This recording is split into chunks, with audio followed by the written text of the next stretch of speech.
the season. 15 points, 10 rebounds, 11 assists. Avery Bradley added 19 in a very balanced offensive effort by the Lakers as they win 129-113 over the Kings. Let's hear from Avery after the game.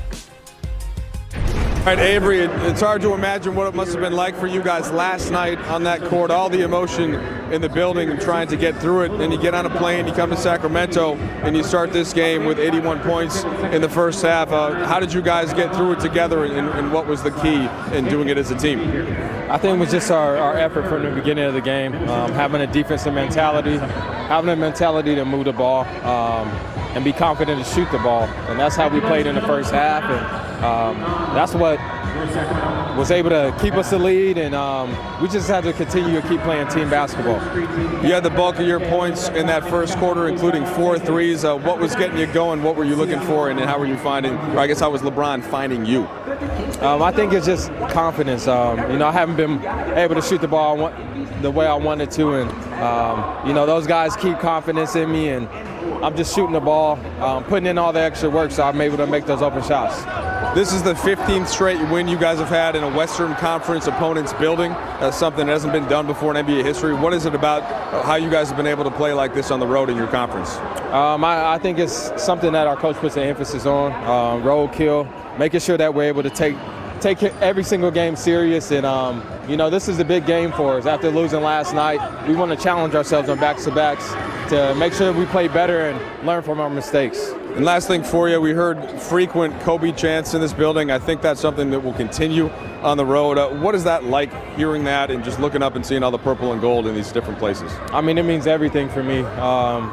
Putting on this jersey, knowing that he put on this jersey for 20 years means everything to me. It makes me want to go out there and play as hard as I can every single night, for him, for our fans, for the city of LA. Certainly does. He called their road attempts road kill, which I liked because the Lakers are playing so well on the road.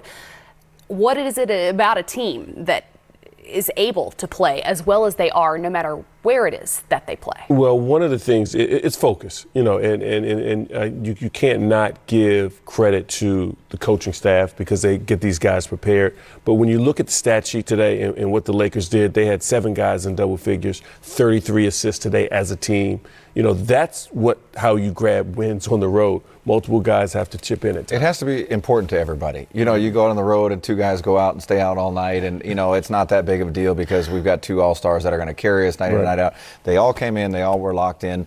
Avery had 3 wide open shots in the first 2.5 minutes to start the game. Danny Green gets a wide open one. LeBron was really getting people involved, and AD, they kept double teaming him in the post, still ends up with 21. But when you commit 2 to the ball finds an open guy, and they didn't hold it, and got everybody involved tonight. They continue to improve upon their Western Conference best record. Do you see anywhere that this roster perhaps, or just where the team on the court is still lacking?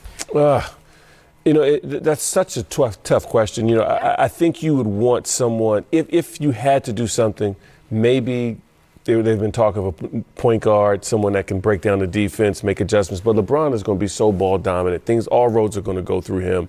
If we think he's playing well now, wait until the playoffs when he takes his game up a level. You want the ball in his hand. I don't look for this team, Coach, to do a whole lot of changing, or at least a change that would be significant in terms of changing of how they play. No, and every team in the league wants the 6'8", 3-and-D guy, right? So, right. That's right. If everybody wants them, they're hard to come by. But I like where they are. Frank's done a terrific job and has got a great staff there, and Lionel Hollins and Jason Kidd. So they've got tremendous leadership, and they're riding the wave. They need to keep pushing, though, to get that number 1 seed. I think that's important for them. I think one of the most beautiful things about this week has been that so many have been able to see LeBron as a leader, not just LeBron as this superstar on the court that we know and have seen now for decades.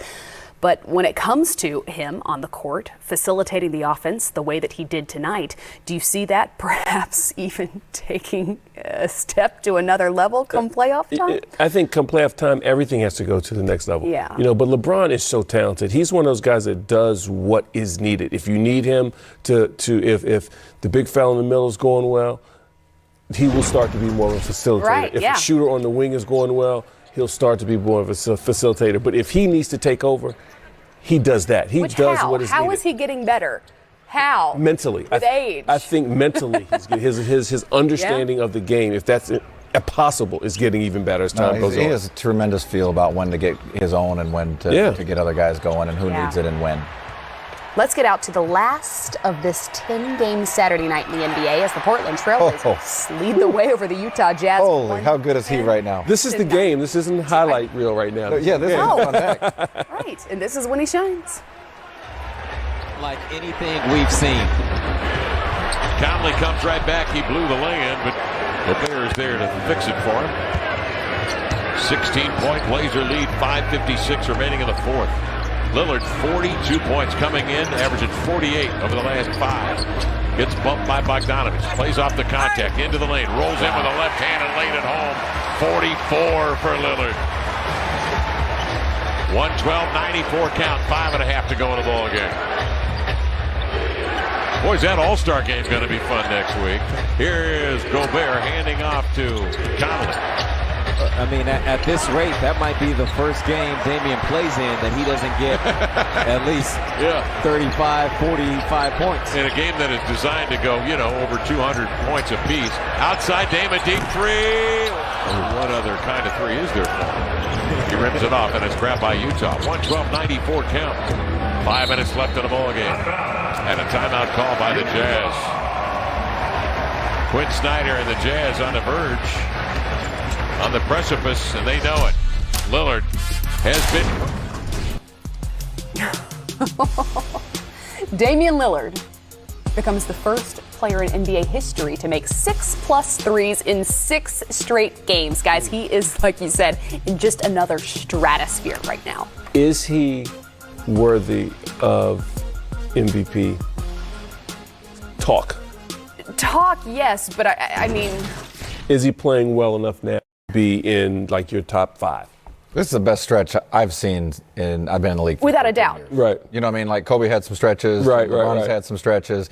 This is crazy. This is crazy. Like you watch the game now, honestly, and you cut to the game and you say, is this a highlight reel or is this the game? No, this is the flow of the game. Right. 8 straight games with at least 30 points. But, I mean, as long as you've got the best player on the best team in the NBA, how difficult is it to really have an MVP conversation that isn't just, well, of course it's Giannis, right? What? I don't understand what He's the best player on the best team in the NBA, Giannis Antetokounmpo. So as long as he's in the conversation, how legitimate is any I see what you're saying. I see what you're saying. No, but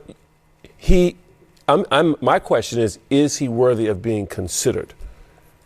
You know, like you got, Kawhi, you've got Giannis, you got LeBron. Right. Like, is he playing well enough to What would the criteria, what would the Blazers have to do? I think they would have to win a little bit more. Yeah. Get in this hunt of this whole playoff deal and get into it. Yeah. But in terms of how he is playing, it's unbelievable. Whew, it's crazy. Remarkable. Yeah, He's got to be in the conversation. It is the most valuable. And if he puts the team on his shoulders and they get rising up into the seedings and this continues, then it gets a little bit more serious. It's funny because after a couple of games he does it and you're like, oh wow, then he does it 4 games and 5 games. You're waiting for it to cool off. Right. So then it's like, well, okay, so at what point is he the most valuable? It's at the point where going like midway through the third quarter, he had like 39, and you're saying, he's having an off night.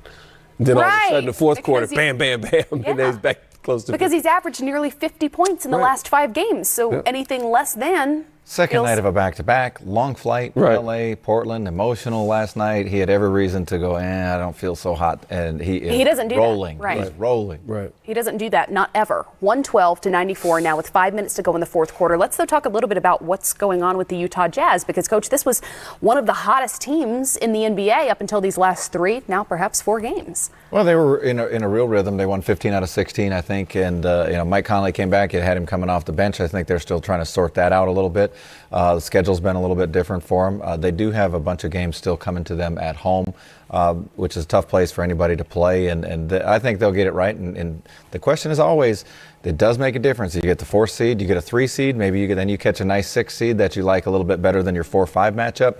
it's going to be interesting. It's just tough because, as you mentioned, there's really no wiggle room in the Western Conference. Not at all. You can't have stretches of 4 and 5 games off. No, you can't. But, when you look at Utah, I'm not that concerned. I think the season is long. You don't want to drop too many games because the seeding, where you're seated, is important.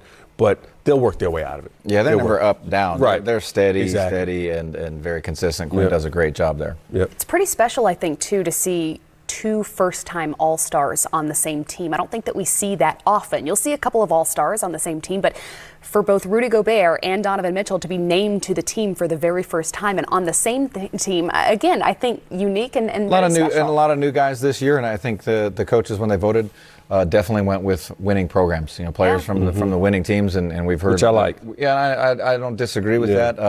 There's always going to be some guys that you can make a case for who didn't get in. Right. And when you have 2 All-Stars on one team, that's a bit of an adjustment also, because now teams are not the teams didn't prepare for you before, but now they're coming in with a little bit more edge, a little bit more of a sense of urgency. When coaches are preparing, they're saying, look, they got 2 All-Stars on the team. Guys on the team don't want to hear that. So teams are coming at them a little bit differently now, It's too. funny, you mentioned the voting criteria. So you like that it's good players from better teams. I like being rewarded for winning. Yeah. I think that this society and the era we're in now, when you watch little kid ball all the way up to the NBA, like just scoring points, you got to win. You have to win. But there are some guys that are playing on teams that have not won that I think were all-star worthy, whether you're talking about Booker, whether you're talking about Bradley Beal, guys that haven't won at an extremely high clip but played well enough to be in that game. Yeah. I've done this voting, and I can see where that makes sense, and I have done it that way at times, and I've also seen the other side. So you got a Booker, you got a Beal without Wall, and some of these guys, it's a little bit easier to prepare because you say, okay, if he gets 30, let's just make sure nobody else gets 12 or 15. Yeah. Right? It's not that big of a deal. Right, okay? right, And so he's still going to get his numbers. We're going to get out of there with a win, hopefully. Right. Now, when you're playing a better team, and it's Donovan, and it's Ingles, Right. and it's Bogdanovich, and it was Favors, or whatever. Right. Now you have so many holes in the bucket to stick your finger Right. into.